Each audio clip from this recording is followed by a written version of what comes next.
Այս մասին իհարկե բնականաբար համաձայնագրի համաձայնեցված տեքստում կրկին ոչինչ չկա, ընդհանրապես համաձայնագրի տեքստում որևէ միակողմանի կարգավորում չկա։ Չկա նաև սահմանադրությունների մասին կարգավորում։ Հայտնի է, որ մենք էլ ունենք մեր մտահոգությունները Ադրբեջանի սահմանադրության մասին, հայտնի է, որ մենք տեսնում ենք այնտեղ որոշակի նկրտումներ Հայաստանի Հանրապետության տարածքային ամբողջականության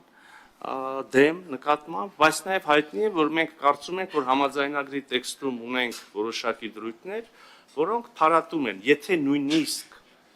իսկ մենք համոզված ենք, որ ոչ, եւ մենք ունենք առնվազն մեր սահմանադրության մասով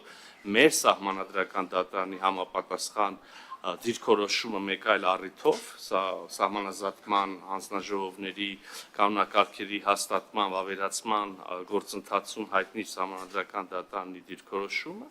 որը հստակ ուղենիշ է եւ փարատում է բոլոր մտահոգությունները, բայց եթե նույնիսկ տեսականորեն իսկապես սահմանադրություններում կարող են լինել այդպիսի պահանջներ, ապա նաև մենք համաձայնագրի տեքստի ստորագրմամբ եւ վավերացմամբ, իդեպ այդ վավերացումը կրկին պետք է անցնի մեր սահմանադրական դատարանով մեր պարագայում, մենք ընդմիշտ այդ հարցերը կարող ենք համարել փակված։ Ինչևէ, ամեն դեպքում, ինչպես որևէ խաղաղության համաձայնագիր, կարծում եմ կարևոր է որևէ խաղաղության համաձայնագրի պարագայում, մեր դեպքում եւս կարծում եմ, որ դատողություններ անելիս պետք է հիշենք մի քանի կարևոր հանգամանք։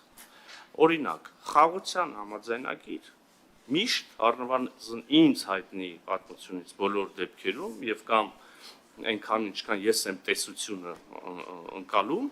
խաղաղության համաձայնագրերը միշտ կնքվում են երկրների միջև, ովքեր մինչ այդ վարկյանը ունեցել են թշնամություն, միմյանց նկատմամբ թշնամանք, պատերազմ, զոհեր եւ հետեւաբար բարեկամների հետ խաղաղություն չեն կառուցում, բարեկամների հետ զարգացնում են հարաբերությունները։ Մեր դեպքում եւս պարզ է, որ եղել է պատերազմ, եղել է տարիների թշնամանք երկու կողմից եւ այստեղ ուզում եմ կարեւորել երկրորդ դիտարկումը խաղաղության համաձայնագրերի մասին, ընդհանրապես որևէ խաղաղության համաձայնագիր, ամենայն դեպս պատմությունից ինձ այդպես է հայտնի, ես այլ դեպք չեմ հիշում, միանգամից բոլոր հնարավոր հարցերի պատասխանները չի տալիս, միանգամից այդպես կախարդական փայտիկով երկու երկրներին եւ ժողովուրդներին բարեկամներ չի դարձնում, համագործակից չի դարձնում, իհարկե լինում են բազմաթիվ հարցեր, այդ թվում զգայուն եւ գերզգայուն, որոնք հետո պետք է քննարկվեն, կարգավորվեն եւ մեր խաղաղության համաձայնագրի համաձայնեցված տեքստը եւ ստորագրման պատրաստ տեքստը եւս այս առումով բացառություն չի, բայց կարևոր է օրինակ նշել, որ այս համաձայնագրում նախատեսվում են մեխանիզմներ, որոնք մենք եւ Ադրբեջանը համաձայնագրի ուժի մեջ մտնելուց հետո կարող ենք օգտագործել խնդիրները լուծելու համար եւ հարաբերությունների վերջնական կարգավորելու համար, օրինակ, մի փոքրիկ նշում անեմ այստեղ, ես իհարկե հասկանում եք հարգելի գործընկերներ, որ որոշակիորեն կաշկանդված են բառացիորեն մեջբերելու կամ բացելու համաձայնագրի տեքստը, բայց նաեւ վարչապետն էլ ասեց, մեծ հաշվով բովանդակությունը հայտնի է բոլորին։ Եվ ուզում եմ ասել, որ համաձայնագրում նախատեսվում են մեխանիզմներ, որոնցով մենք կարող ենք շարունակել քննարկումները դեպի հարաբերությունների կարգավորում, ինչ կրկին շահարկվեց եւ որոշակի անհանգստություններ առաջացրեց։ Մինսկի խումբը նաև գիտեմ, որ կհարցնեք հետաքրքիր է, Մինսկի խմբի վերաբերյալ մեր դիրքորոշումը եւս հայտնի է։ Մենք կարծում ենք, որ հարաբերությունների կարգավորումից հետո համենայն դեպս այն կարևոր քայլի կատարումից հետո ինչպիսին կլինի խաղաղության համաձայնագրի կամ եթե ավելի ճշգրիտ նշենք Ադրբեջանի, Հայաստանի Հանրապետության եւ Ադրբեջանի Հանրապետության միջև խաղաղության եւ հարաբերությունների հաստատման համաձայնագրի կնքումից հետո կարող ենք համարել, որ ինստիտուցիոնալ առումով արդեն փաստաթղթավորված, եթե կարելի ասել, հակամարտությունը մոտեցավ ավարտին եւ այդ պահին արդեն մենք էլ կարող ենք ասել, որ Մինսկի խմբի գործունեության անհրաժեշտությունը չկա։ Մինչ այս պահը ցավոք մենք տեսնում ենք, որ որոշ հռետորաբանության տարրեր, ապակառուցողականության տարրեր, որոնք մենք շարունակաբար իհարկե հանդիպում ենք ադրբեջանական կողմից, մեր համար մտահոգիչ են հենց այս կոնտեքստում։ Ուզում եմ նորից հստակ հայտնել մեր դիրքորոշումը, այն պահին, երբ որ մենք կունենանք ստորագրված խաղաղության համաձայնագիր, մենք ևս կունենանք մեր վերապահումները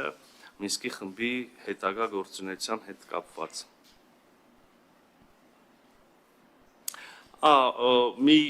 մտահոգություն եւ անհանգստության էլ հանդիպեցի, ուզում եմ վստահեցնել, համաձայնագրում նախատեսված,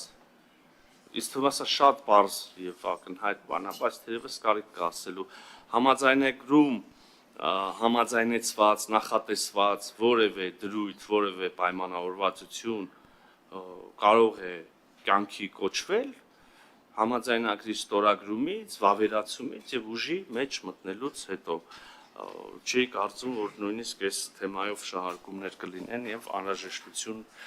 կլինի սրան անդրադառնալ։ Իհարկե կլինեն էլի հարցեր կշարունակեմ նաև մեր դիրքորոշումները ներկայացնել, բայց ինչպես նշեցի, մեր այսօր հանդիպելու առիթը կատարողական ներկայացնելն է, մեր արտաքին գործերի նախարարության մասով զեկույցով հանդես գալը եւ կարծում եմ, որքան էլ որ մյուս թեմաները չափազանց ակտուալ են, եւ ես փորձեցի մի մասին ուղղակի միանգամից անդրադառնալ, թերևս անհարգալից կլիներ ազգային ժողովի նկատմամբ, եթե խուսափեինք բուն զեկույցից, հետեւաբար խնդրում եմ զինվել համբերությամբ։ Իհարկե ես միայն մի մասը կներկայացնեմ մեր գործունեության, մենք առիթ ունեցել ենք այս մասին խոսելու եւ ես ինքս գոնե եւ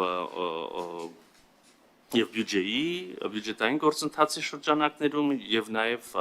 այս տարվա սկզբին ես հանդես եմ եկել մամլո ասուլիսով պատասխանեմ լրագրողների հարցին 24 թվականի մեր գործունեության վերաբերյալ։ Ուզում եմ սկսեմ կառավարության զեկույցի այն եզրակացությամբ, մեր մասով թերևս հիմնական եզրակացությամբ, որ նախորդ 2024 թվականը վերջին 20 տարվա ամենախաղաղ եւ ամենակայուն տարին է եղել մեր արտաքին անվտանգային միջավայրի, հենց մասնավորապես Հայաստանի Հանրապետության սահմանների համար, եւ սա մենք պայմանավորում ենք իհարկե առաջին հերթին մեր կողմից վարվող արտաքին քաղաքականությամբ, տարածաշրջանային, միջազգային ակտիվ ուրեմն քաղաքականությամբ, մեր կառավարության նպատակը Հայաստանի Հանրապետության անկախությունը, ինքնիշխանությունը, տարածքային ամբողջականությունը, անվտանգությունը պահպանելն ու ամրապնդելն է, սա թիվ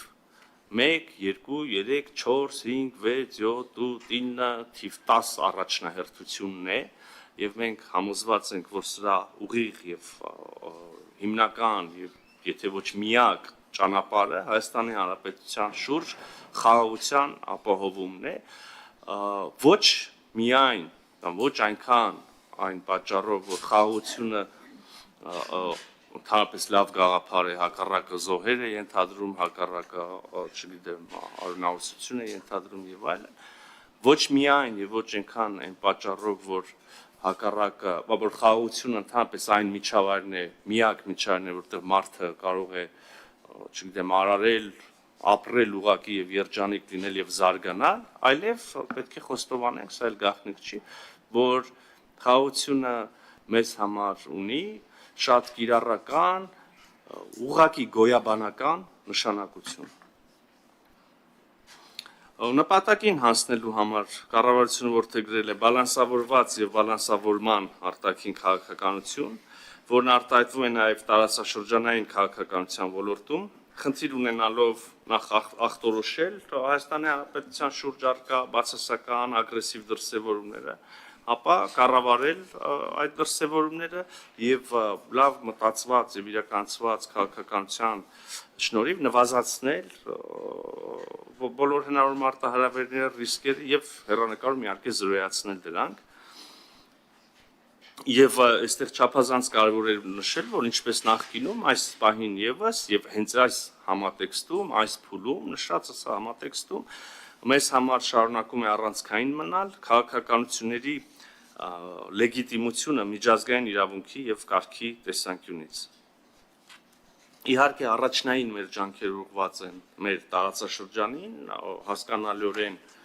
հարաբերությունների կարգավորմանը այն հարևանների հետ, ում հետ մենք չունենք հարաբերություններ կամ ունենք թշնամանքի պատմություն, եւ հարաբերությունների էական զարգացում այն հարևանների հետ, ում հետ մենք հիմա էլ ունենք շատ ջերմ գործընկերային հարևանային հարաբերություններ։ Իհարկե առաջերտին պետք է Ադրբեջանի մասին խոսեմ, մի քանի տվյալներ ուղղակի ձեր գիտության համար։ 2024 թվականին տեղի ունեցել վարչապետի Հայաստանի Հանրապետության վարչապետի եւ Ադրբեջանի նախագահի երկու պետական սահմանի սահմանազատման ու սահմանային անվտանգության պետական հանձնաժողովների 5 արտաքին գործերի նախարարների 5 հանդիպում Հայաստանի եւ Ադրբեջանի միջև բանակցություններն ըստ էության ընթացել են երկկողմ ձևաչափով, բայց արդից ուզում եմ օգտվել եւ երախտագիտություն հայտնել բոլոր այն երկրներին, կողմերին, ովքեր պատրաստակամություն են շարունակաբար հայտնել հյուրընկալել մեր հանդիպումները, կազմակերպել այդ հանդիպումները։ 2024 թվականի առանցքային իրադարձությունը Հայաստան-Ադրբեջան պետական սահմանի սահմանազատման գործընթացի մեկնարկն էր, ինչը երկու երկրների անկախության պատմության մեջ տեղի ունենում առաջին անգամ։ Ապրիլ-մայիս ամիսներին Հայաստանի Տավուշի մարզի եւ Ադրբեջանի Ղազախի շրջանի հայտնի հատվածում իրականացվեց պետական սահմանի շուրջ 12.7 կիլոմետր հատվածի սահմանազատում սահմանագծում։ Օգոստոսին ստորագրվեց երկու երկրների համապատասխան սահմանային հանձնաժողովների միջև աշխատանքների ուրեմն համատեղ գործունեության մասին կանոնակարգը, որը համապատասխան ներպետական ընթացակարգերով ավերացվեց, եւ ես համոզված եմ, որ սա երկու երկրների միջև սահմանի սահմանազատման գործընթացը ակնհայտորեն դնում է արդեն ինստիտուցիոնալ հիմքի վրա, աշխատանքները շարունակվել են եւ այս պահին էլ շարունակվում են ընթացիկ տարում 2025 թվականին։ Գիտեք, որ 25 թվականի հունվարի 16-ին կայացել է հանձնաժողովների 11-րդ հանդիպումը։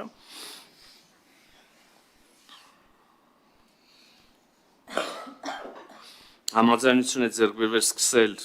սահմանի սահմանազատման աշխատանքների փուլը հյուսիսային հատվածից Հայաստանի, Ադրբեջանի եւ Վրաստանի միջև ուրեմն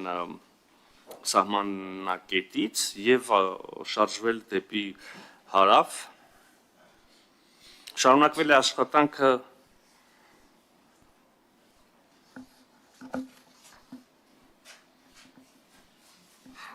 հատվածի մասին մի քիչ խոսեցինք։